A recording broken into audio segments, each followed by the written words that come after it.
Hello, good evening, happy Friday evening to each and everyone. Tignan natin ang view ng Tayhang sa evening. Oh, ang ganda.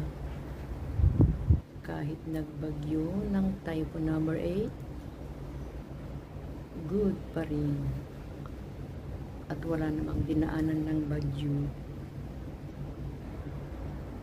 Yan.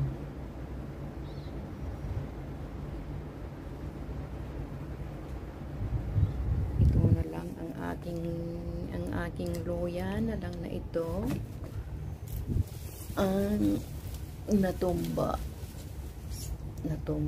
sa hangin, pero ayos lang.